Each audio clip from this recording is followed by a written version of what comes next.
Okay, now let's discuss on the delegation topic. So what is delegation? The process of assigning duties and authority to others is known as delegation. So delegation is simply a process of entrusting a part of the work by the superior to his subordinates, which the superior does not have the time to do. Delegation of authority enables the managers to distribute their workload to others.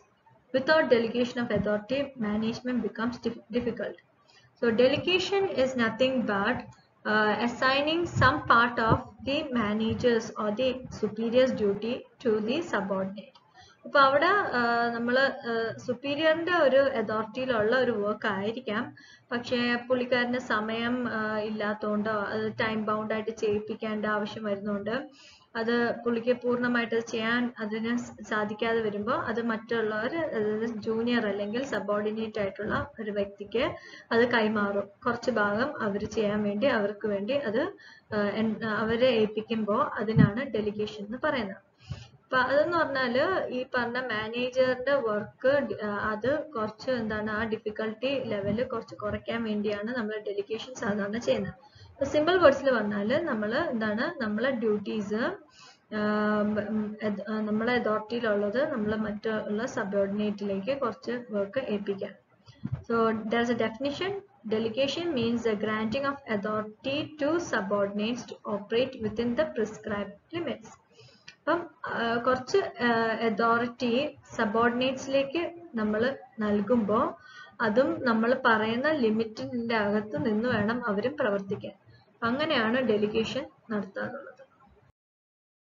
Next comes what are the importance or advantages of delegation. One is relief to the top executives, specialization benefit, motivation, quick actions, scope for self-development, scope for growth. So the importance or advantages of delegation, relief to top executives.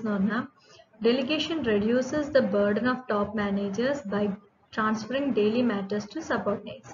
അതായത് നമ്മൾ top എക്സിക്യൂട്ടീവ്സിന് അവർക്ക് ചെയ്യേണ്ട ജോലിയാണ്, പക്ഷെ അത് അവരെന്ത് ചെയ്യുക, അവരെ സബോർഡിനേറ്റ്സിലേക്ക് അവർ ഡെലിഗേറ്റ് ചെയ്ത് കൊടുക്കുമ്പോൾ അത്രയും ബേർഡൻ അവർക്ക് കുറയും. അതനുസരിച്ച് അവരുടെ ഡെയിലി വർക്ക് കാര്യങ്ങളൊക്കെ സബോർഡിനേറ്റ്സ് ചെയ്യും.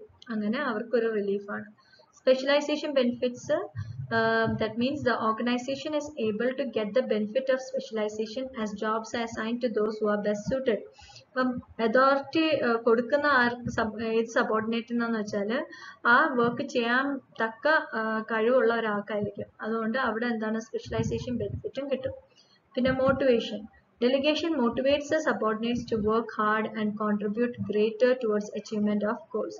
അപ്പം ഈ സബോർഡിനേറ്റ്സിന് ഒരു മോട്ടിവേഷനും കൂടിയാണ്. നമ്മൾക്ക് എന്താണ് ആ ഒരു സുപ്പീരിയറിന്റെ പവറിലുള്ള ഒരു പവർ അവർക്ക് കിട്ടുവാണ് അല്ലേ. അങ്ങനെ വരുമ്പോഴത്തേക്ക് അവർ ആ പവർ കൊടുക്കുമ്പോൾ അവർക്ക് ആ ഒരു മോട്ടിവേഷൻ കിട്ടുക, നല്ല രീതിയിൽ വർക്ക് ചെയ്യാനും പിന്നെ ആ ഒരു ഗോൾ അച്ചീവ് ചെയ്യാൻ പറ്റും. Then quick action. Delegation facilitates quick action as the subordinates are given the freedom to take decisions without consulting higher authorities. അപ്പം ഒരു ടാസ്ക് അല്ലെങ്കിൽ ഒരു കാര്യം വർക്ക് ചെയ്ത് തീർക്കാൻ വേണ്ടിയായിരിക്കും നമ്മളത് ഡെലിഗേറ്റ് ചെയ്യുന്നത് സുപ്പീരിയർ. അപ്പം അവിടെ ആ സബോർഡിനേറ്റിന് പൂർണ്ണ അധികാരം കൊടുത്തിരിക്കുകയാണ്, എന്താണ് തീരുമാനങ്ങൾ എടുക്കാനും അതേപോലെ കൺസൾട്ട് ചെയ്യാത്ത രീതിയിൽ അവർക്ക് കാര്യങ്ങൾ കംപ്ലീറ്റ് ചെയ്ത് കൊടുക്കാനും. So that leads to quick actions. Scope for self-development. It provides an opportunity for lower level employees to develop their skills by using their delegated authority. അപ്പോൾ ഇവിടെ ഒരു ഡെലിഗേഷൻ നടത്തുമ്പം അവിടെ എംപ്ലോയീസിന് അവർക്കും എന്താണ് ആ ഒരു സുപ്പീരിയറിന്റെ ആ രീതിയിലുള്ള ഒരു പവർ കിട്ടുകയാണ് അല്ലേ. അപ്പം അവിടെയും നമുക്ക് ആ ലെവലിലുള്ള കാര്യങ്ങൾ ചെയ്യാനുള്ള ഒരു സ്കില്ല് ഡെവലപ്പ് ചെയ്ത് എടുക്കാൻ പറ്റും. അങ്ങനെ ഒരു എന്താണ് സെൽഫ് ഡെവലപ്മെന്റ് ഉണ്ടാവും. And scope for growth. Delegation of authority will facilitate growth and expansion of the firm as the result of more authority at lower levels. അപ്പം ഇങ്ങനെ ഡെലിഗേഷൻ ചെയ്ത് കൊടുത്തു കഴിഞ്ഞാൽ അവിടെ സുപ്പീരിയറിന്റെ ഒരു റോള് മാത്രമാണെങ്കിൽ അവിടെ പല കാര്യങ്ങളും ഡിലേ ആവും. അവിടെ എന്താണ് പല എന്താണ് കമ്പനിയുടെ വളർച്ചയ്ക്ക് അത് ബാധിക്കും.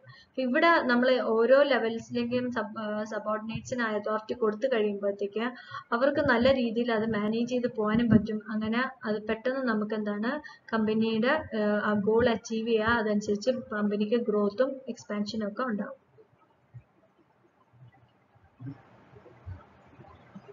Next is the steps in the process of delegation. Determination of results expected, assignment of duties, granting of authority, creation of responsibility. Now the steps in the process of delegation, in that the first step is determination of results expected. First of all, a manager has to define the results he wanted to obtain from his subordinates for achievement of organizational objectives. ഒരു top എക്സിക്യൂട്ടീവിലെ ആൾക്ക് കിട്ടേണ്ട ആ ഒരു responsibility ആണ് എന്താണ് നമ്മൾ ആ സബോർഡിനേറ്റ്സിലെ ഏൽപ്പിക്കുന്നത്. അപ്പോൾ അവിടെ നമ്മളൊക്കെ എന്ത് റിസൾട്ടാണ് അവരിൽ നിന്ന് എക്സ്പെക്ട് ചെയ്യുന്നത്? നമ്മളിപ്പോൾ ഡെലിഗേറ്റ് ചെയ്ത് കൊടുത്തു കഴിഞ്ഞാൽ അവർ അത് ചെയ്തു തരണം. അപ്പം അത് എന്ന് പറഞ്ഞാൽ നമ്മുടെ ഓർഗനൈസേഷൻ ഒബ്ജക്റ്റീവ് അച്ചീവ് ചെയ്യുന്ന തരത്തിലുള്ള ലെവലിൽ അവരുടെ അടുത്തുനിന്ന് അത് റിസൾട്ട് കിട്ടുന്ന രീതിയിൽ നമ്മളത് ഡിഫൈൻ ചെയ്ത് കൊടുക്കണം ആ സബോർഡിനേറ്റിന്. Assignment of duties. The process of defining the work of the subordinate by his superior is called assignment of duties. Duties may be assigned in terms of tasks to be done or in terms of goals to be achieved. So every subordinate must clearly understand the scope of his duty. The assignment of duties എന്ന് പറഞ്ഞാൽ അവിടെ നമ്മൾ നല്ല രീതിയിൽ അതിനെ define ചെയ്യണം. സബോർഡിനേറ്റില് എന്താണ് നമ്മൾ കൊടുക്കുന്ന ആ ഡ്യൂട്ടി എന്നുള്ളത്. That is called assignment of duties. That is also it can be what the task to be done or the goals to be achieved. ഇതിൽ ഏത് ആണ് നമ്മൾ ആ രീതിയിൽ നമ്മൾ അത് ഡിഫൈൻ ചെയ്യാം. Then granting of authority. Assignment of duties is meaningless unless authority is given to subordinate. They cannot discharge their responsibilities without adequate authority. By granting authority, subordinates are permitted to use resources to take decisions and to exercise discretions. So ഇവിടെ നമ്മൾ ആ അതോറിറ്റിയും കൂടെ അതിൻ്റെ കൂടെ കൊടുക്കണം. എന്ന് വെച്ചാൽ നമ്മളിപ്പം ഇന്നത് ചെയ്യാൻ പറഞ്ഞാലും നമുക്ക് ആ ഒരു പവർ അല്ലെങ്കിൽ കമാൻഡിങ് ഒരു പവർ കിട്ടിയാലും നമുക്ക് അത് ചെയ്യിപ്പിക്കാൻ പറ്റും. സോ ആ റെസ്പോൺസിബിലിറ്റീസ് നമുക്ക് ചെയ്ത് തീർക്കണമെങ്കിൽ അതിനനുസരിച്ച് നമ്മൾ ആ ഒരു അതോറിറ്റി നമ്മൾ നൽകണം. അത്യാവശ്യത്തിന് ആ ഒരു പവർ ഉണ്ടെങ്കിൽ നമ്മൾക്ക് അത് ചെയ്യാൻ പറ്റത്തുള്ളൂ. സോ അവർക്ക് ആ റിസോഴ്സസ് യൂസ് ചെയ്യാൻ, ഡിസിഷൻസ് എടുക്കാം, പിന്നെ നല്ല രീതിയിൽ അവർ എന്താണ് അവരെ എംപ്ലോയീസിനെ കൊണ്ട് വർക്ക് ചെയ്യിപ്പിക്കാം. Creation of responsibilities.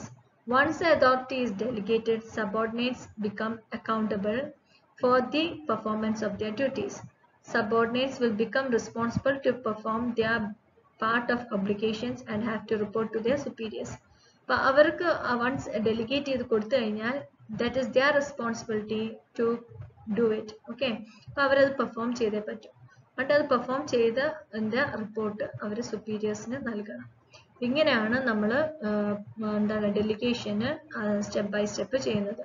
ആദ്യം നമ്മൾ റിസൾട്ട് എന്താണ് എക്സ്പെക്ട് ചെയ്യുന്നത് അത് നമ്മൾ സുപ്പീരിയേഴ്സ് സബോർഡിനേറ്റ്സിന് അത് നല്ല രീതിയിൽ അത് ഇൻഫോം ചെയ്യാം.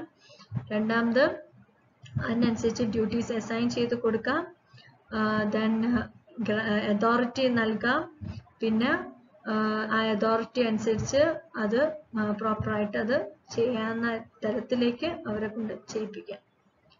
So that is the process.